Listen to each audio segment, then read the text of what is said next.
우리가 잠깐 지난 시간을 살펴보자면 믿음은 바로 이 기다림이라고 말씀드렸습니다. 여기에 기다림은 두 가지가 있죠. 하나는 의무적인 기다림과 또 하나는 소망의 기다림이에요. 여러분, 우리의 삶에 찾아온 그 고난의 터널은요, 처음엔 끝이 보이지 않습니다. 언제 끝날까? 언제 끝이 날까? 그때 우리는 어떻게 기다려야 됩니까? 바로 우리 하나님 선하시다. 내가 믿는 하나님은 실수가 없으시다. 그 하나님을 신뢰함으로 우리는 의무적으로 기다려야 합니다. 견뎌야 되지요. 그리고 하나님은 당신의 때에 우리에게 터널 끝에 작은 빛을 보여주세요. 그게 소망이 되는 거죠. 그때부터 기다림은 바로 소망의 기다림이 됩니다. 혹시 이 자리 가운데 그 고통의 터널을 통과하고 계신 분 계십니까? 여러분, 하나님을 더 신뢰하시길 바랍니다. 이 시간을 통해서 하나님을 더 만나고 더 알아가고 내 믿음이 성장하고 성숙해지는 그 복된 시간으로 삼으시길 바랍니다. 그 시간을 통과한 후에는 하나님께서 우리의 인생을 귀하게 사용하신다라는 것이죠. 여러분, 기도도 마찬가지입니다. 신학자 제임스 패커는요, 기도란 의무를 지나서 기쁨에 이르는 길이라고 했습니다. 여러분, 기도는요, 내가 뜨거워서, 내가 성령 충만해서 하는 거 아닙니다. 내 삶에 감동이 없어요. 뜨겁지 않습니다. 기쁨도 없습니다. 건조합니다. 그런데요, 내가 기도하다 보면 뜨거워지는 거예요. 내가 기도하다 보면 충만해지는 거예요. 기쁨이 찾아오는 것입니다. 그래서 우리의 삶에 필요한 것은 따라합시다. 거룩한 습관. 다시요, 거룩한 습관. 여러분, 우리에게는 이 거룩한 습관이 필요합니다. 우리 예수님도 늘 습관에 따라 기도하신 것처럼 여러분, 먼저는요, 의무적으로 시간과 장소를 정해서 기도하시길 바랍니다. 우리가 그렇게 기도하다 보면 우리 마음 가운데 간절함이 찾아오고 뜨거움이 찾아올 줄로 믿습니다. 여러분, 노아는요, 1년 17일 만에 방주에서 나왔습니다. 보통 세상 사람들은 그 노아 안의 방주가 마치 지상 낙원이었다라고 생각합니다. 아닙니다. 여러분, 노아의 방주는요, 제한된 공간이었죠. 오랫동안 노아와 그의 가족들은 그 공간 안에 있는 동물들을 케어해야만 했습니다. 매일 때때마다 먹이를 주어야 했고요. 이 동물들이 싼 이 똥과 오줌을 치워야 했습니다. 날마다 들려오는 그 동물들의 울음소리 때문에 그들은 잘 쉴 수도 없었습니다. 이곳이 바로 방주였어요. 방주는 지상 낙원이 아니라 바로 지옥 같은 현장이었지요. 아마 보통 사람이었다면 그 공간 안에서 1년을 보낸다. 마치 나왔을 때는 이 정신이 이상해서 나왔을 것입니다. 그런데 성경을 보면 그 노아와 그의 가족들이 방주에서 내렸을 때 그의 정신이 이상해졌다. 그런 사람은 단 한 사람도 없었습니다. 어떻게 그럴 수 있었을까요? 그 답은 바로 방주의 구조에 있지요. 이 방주의 창문은요, 바로 옆에 달려있지 않고 천장에 달려 있었습니다. 이들은 힘들 때마다 그 창문을 통해서 하늘을 보았지요. 그 하늘 위에 계신 하나님을 바라보았습니다. 그리고 하나님께 날마다 물었지요. 하나님, 왜 나에게 이런 시간을 허용하십니까? 하나님, 왜 내가 이 자리에 있어야만 합니까? 여러분, 우리의 삶에 찾아오는 수많은 의문들 있지 않습니까? 그 의문을 가지고 우리가 하나님을 바라보면요, 답이 나오기 시작합니다. 왜요? 우리 인생의 답은 우리 하나님만이 주실 수 있기 때문이죠. 여러분, 날마다 눈을 들어서 우리 하나님을 바라보시길 바랍니다. 내 인생 가운데 의문이 찾아왔습니까? 하나님께 가지고 나가시길 바랍니다. 우리 하나님께서 분명한 답을 주실 것을 믿습니다. 여러분, 요셉도요, 옥살이 종살이를 하면서 하나님만을 바라보았어요. 모세도요, 광야에서 40년을 살면서 날마다 하나님을 바라보았어요. 다윗도 광야에서 10년 동안 도망자 생활을 하면서 하나님을 바라보았습니다. 결국 우리 하나님은요, 우리를 사용하실 때, 우리를 부르실 때 먼저 그 광야 속에서 우리의 시선을 하나님께 고정시키십니다.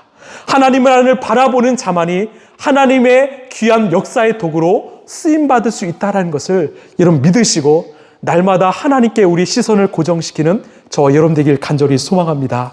여러분, 고난은요, 그래서 하나님의 부르심입니다. 고난은요, 바로 하나님이 주시는 축복임을 믿습니다.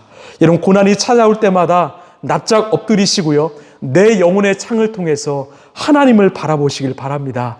그때 우리 하나님은 찾아오셔서 우리에게 은혜와 사랑을 부어주시고 우리에게 사명을 허락해 주실 줄 믿습니다. 자, 우리 노아의 위대한 신앙이 또 여기서 발견되는데요. 우리 창세기 8장 18절 19절입니다. 시작. 노아는 아들들과 아내와 며느리를 데리고 나왔다. 모든 짐승, 모든 들짐승, 모든 새, 땅 위를 기어다니는 모든 것도 그 종류대로 방주에서 바깥으로. 아멘. 이제 때가 되어서 우리 하나님께서 그 방주의 문을 열어주셨습니다. 이제 노아와 그의 가족과 모든 짐승들이 방주에서 나왔어요. 무려 1년 17일 만이었죠. 여러분, 이 방주 안이 얼마나 힘들었을까요? 얼마나 고통스러웠을까요? 아니, 얼마나 답답했을까요? 만약 여러분이었다면 이 방주에서 나오자마자 무엇을 하셨을까요? 저는 생각해 봤어요. 만약 제가 그 방주에서 나왔다? 저는 먼저 깨끗한 물로 아마 샤워하고 싶었을 거예요. 아니면 이 못다한 잠을 오래 자고 싶었을 것입니다. 그런데 성경은 노아가 무엇을 했다고 하는가? 이게 노아의 위대함인데요. 우리 8장 20절입니다. 시작. 노아는 주님 앞에 제단을 쌓고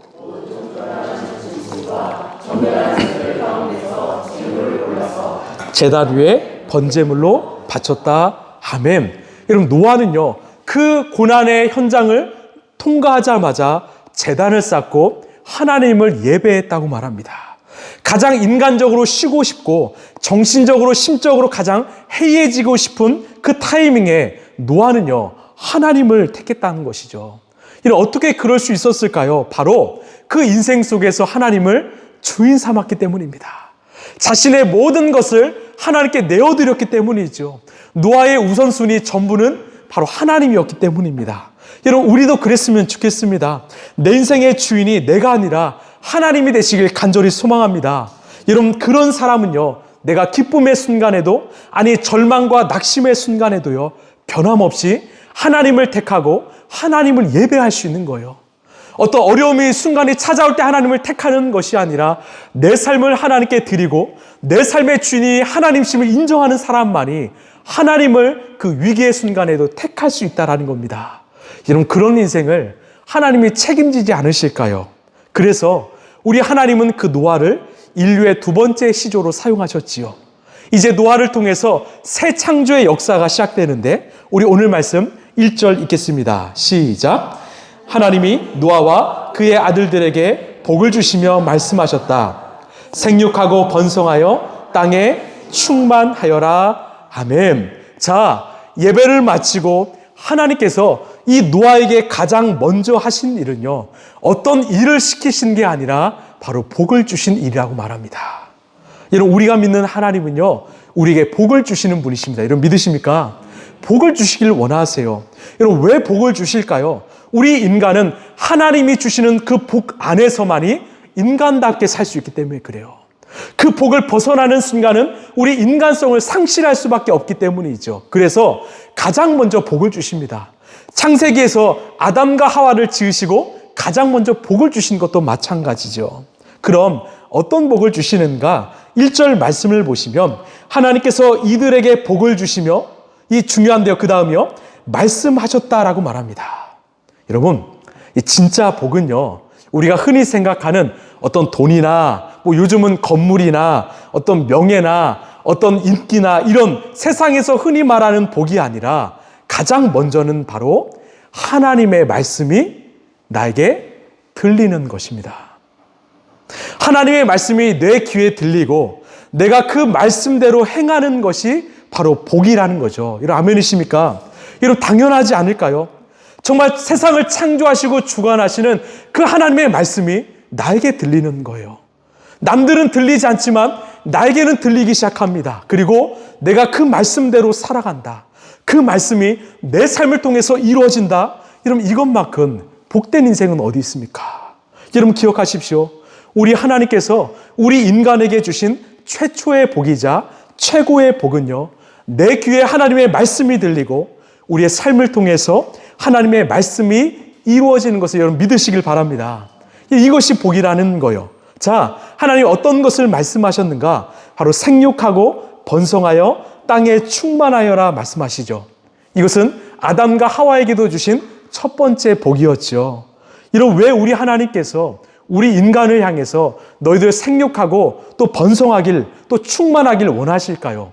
이것이 바로 우리 인간을 지은 목적이기 때문입니다.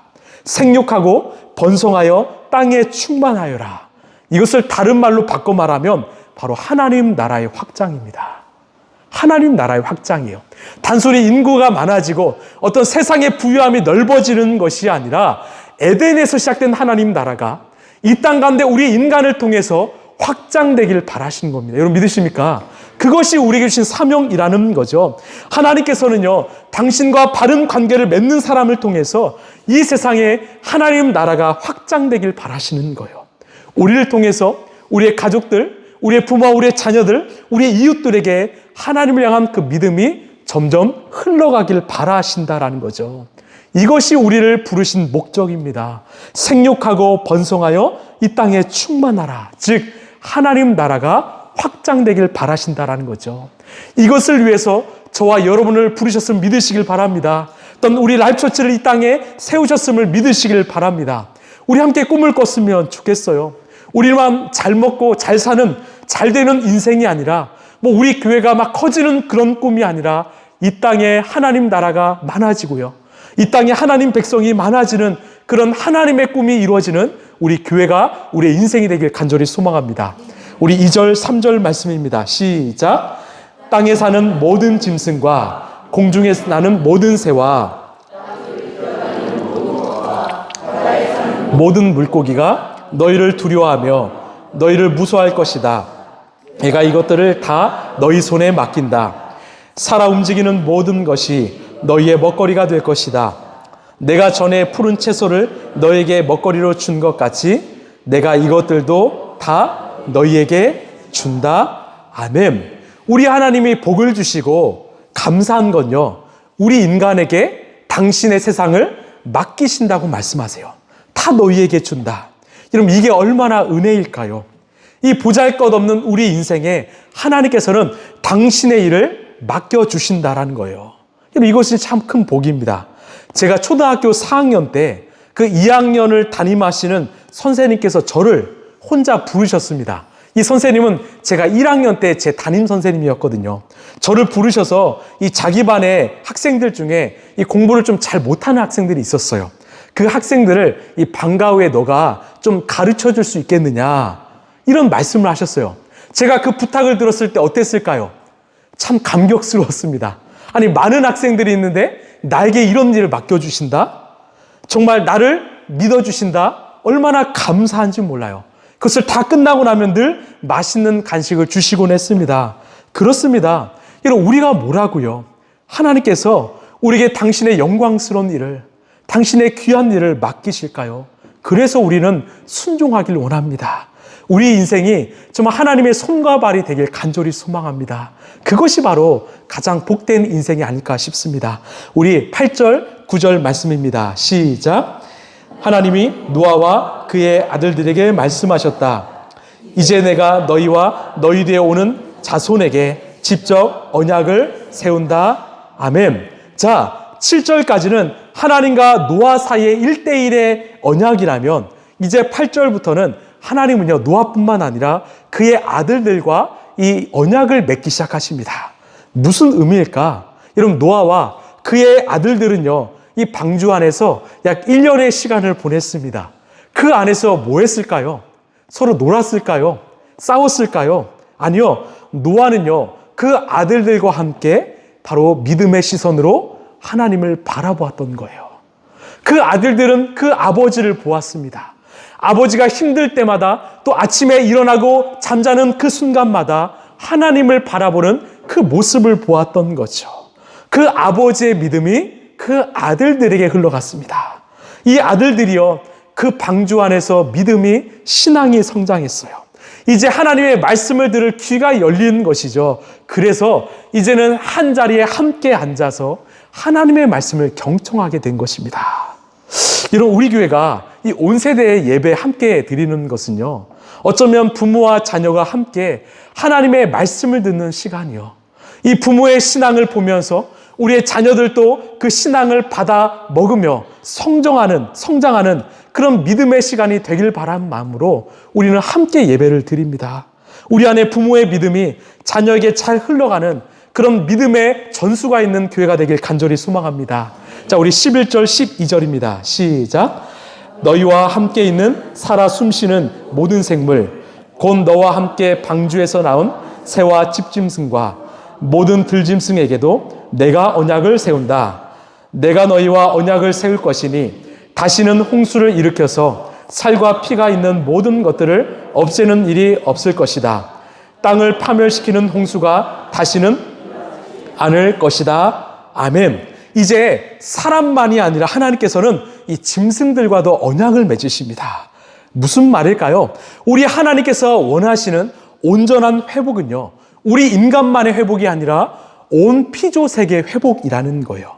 우리 하나님이 인간을 가장 많이 사랑하시지만 또한 다른 피조물들도 사랑하신다는 거죠. 그래서 하나님이 방주를 만들라 하시고 사람만이 아니라 모든 짐승들을 그 안에 태우신 것입니다. 하나님 나라의 회복은요, 인간의 관계만의 회복이 아니라 온 피조 세계의 회복이라는 거죠. 이 사도 바울이 그것을 알고 온전한 회복에 대해서 이렇게 말하는데요. 우리 골로새서 1장 19, 20절입니다. 시작. 하나님께서는 그분의 안에 모든 충만함을 머무르게 하시기를 기뻐하시고 그분의 십자가의 피로 평화를 이루셔서 그분으로 말미암아 만물을 곧 땅에 있는 것들이나 하늘에 있는 것들이나 다 자기와 기꺼이 화해시키셨습니다. 아멘. 여러분 믿으십니까? 여러분 예수 그리스도의 십자가의 보혈이요, 우리와 하나님과의 관계만 회복한 것이 아니라 이 땅에 있는 하늘에 있는 모든 생물들과도 화해시키셨다라는 거예요. 인간의 죄로 인하여 죽어가는 많은 생물들을 하나님께서 십자가의 은혜로 회복시키셨다. 이것이 온전한 회복이요 구원의 은혜임을 믿으시길 바랍니다. 여러분 우리 대한민국은 약 2달 전에 그 경남 지역에서 큰 산불을 경험했지요. 얼마나 많은 나무가 탔는지 모릅니다. 얼마나 많은 생명이 죽었는지 모릅니다. 아마 큰 재앙이었지요. 그래서 우리는 그 장면을 볼 때마다, 그 역사를 겪을 때마다 속상해야 합니다. 가슴 아파해야 합니다. 이런 온전한 회복은요, 하나님과 우리의 사이의 회복을 넘어서서 피조 세계까지 회복임을 여러분 기억하시길 바랍니다. 그래서요, 진짜 크리스찬들은요, 내 신앙의 문제를 넘어서서 우리 피조 세계에 대한 이 관심을 가질 수밖에 없습니다. 자연을 아끼고 또 보호하고 또 훼손하지 말아야 되고요. 어떤 과도한 소비를 줄이고 우리가 배출하는 이 쓰레기를 줄이는 것 또한 우리 그리스도인의 본분임을 여러분 믿으시길 바랍니다. 왜 그렇습니까? 하나님이 바라시는 온전한 회복은 바로 피조세계 전부의 회복이기 때문입니다. 우리 마지막인데요. 우리 11절 13절입니다. 시작. 내가 너희와 언약을 세울 것이니 다시는 홍수를 일으켜서 땅을 파멸시키는 홍수가 다시는 일어나지 않을 것이다. 하나님이 말씀하셨다. 내가 너희 및 너희와 함께 있는 숨쉬는 모든 생물 사이에 대대로 세우는 언약의 표는 바로 무지개이다. 내가 무지개를 구름 속에 둘 터이니 나와 땅 사이에 세우는 언약의 표가 될 것이다. 아멘. 우리가 너무나 잘 아는 내용이죠. 하나님이 이 세상을 내가 멸하지 않겠다라는 어떤 언약의 징표로 무지개를 주셨습니다. 바꿔 말하면 이 무지개는 반드시 우리 인간을 살리겠다는, 구원하겠다는 하나님 주신 징표라는 거죠. 여러분, 이 징표요, 우리 인간이 원하지 않았습니다. 구하지도 않았습니다. 하나님이 우리를 찾아오셔서 일방적으로 주신 약속인 거지요. 왜? 내가 반드시 지킨다라는 거예요. 왜? 내가 너희를 사랑하기 때문이죠. 그래서요, 오늘날도 우리는 하늘에 떠 있는 무지개를 보면서 하나님께서 우리와 맺으신 언약을, 이 구원의 약속을 잘 지키고 계시는구나 확인할 수 있는 것입니다. 왜요? 이 무지개는 바로 우리와 맺으신 구원의 언약의 상징이기 때문이죠. 그렇다면 왜 하나님께서는 이 구원의 상징으로 무지개를 삼으셨을까? 제가 추측해 봤는데 3가지인 것 같아요. 먼저는 이 무지개는 어떻습니까? 아름답지요. 여러분, 이처럼 구원은요, 어떤 모든 것들보다 가장 아름다운 일이라는 거예요. 구원은 참 아름답다. 두 번째는 무지개는 참 신비롭습니다. 그 무지개 안에 7가지, 아니 사실은 더 많은 가지의 빛이 함께 모여 있지요. 참 신비롭지요. 이처럼 구원도 신비로운 것입니다. 우리 인간을 구원하시기 위하여 하나님이신 예수님께서 이 땅에 오셔서 십자가에 달려 죽으시고 부활하심으로 말미암아 우리 모든 인간이 구원을 받았다. 그러면 이것만큼 신비로운 사건이 어디 있습니까? 이처럼 구원은 신비롭다라는 거예요. 마지막 세 번째는요, 무지개는요 참 크지요. 이처럼 구원도요 크다라는 거예요. 그래서 우리와 같이 정말 벌레만도 못한 인간도 구원받을 수 있는 것입니다. 여러분 믿으십니까? 이 세상에 누구보다 크신 하나님께서 또 크신 구원으로 말미암아 주님이 살리지 못할, 구원하지 못할 인간이 없다라는 것을 꼭 기억하시길 바라요. 그래서 구원은 아름답고 신비롭고 크기에 무지개로 비유하신 것입니다. 이제 우리가 할 일은 무엇일까요? 어렵지 않습니다. 믿는 것입니다. 그 하나님의 언약을, 약속을 믿기만 하면 우리는 구원받을 수 있다는 거죠. 그럼 이게 은혜 아닐까요? 우리가 무언가를 해야 돼서, 어떤 것을 이루어야 돼서 내게 구원이 찾아오는 것이 아니라 우리 주님이 다 이루어 주셨기 때문에 우리는 믿으면 구원받을 수 있다는 것을 꼭 기억하시길 바랍니다. 말씀을 마무리하겠습니다. 이런 노아가 살았던 당시에 얼마나 많은 사람들이 있었습니까? 그런데 노아와 그의 식구들만이 구원을 받았습니다. 왜요? 그 나머지 사람들은 믿지 않았기 때문에 그래요. 하나님은 노아를 통해서 계속 말씀하셨습니다. 너희들 방주에 타라. 내가 너희들을 구원하길 원한다. 그러나 이들은 믿지 않았습니다. 방주에 타지 않았어요. 결국 죽고 말았습니다. 오늘 우리 주님께서는 이 무지개를 통해서 또 수많은 도구를 통해서 우리에게 말씀하십니다. 또한 노아 같은 의인을 통해서 우리에게 말씀하지요. 우리가 믿길 원합니다. 온전히 주님을 믿길 원합니다. 또한 우리 모두가 노아처럼 이 시대를 위한 구원의 방주로 하나님의 귀한 도구로 쓰임받길 간절히 소망합니다. 우리의 삶을 통해서 예수님을 전하고 복음을 전하고 생명을 전함으로 많은 영혼들을 살리는 그런 쓰임받는 도구가 되길 간절히 소망합니다.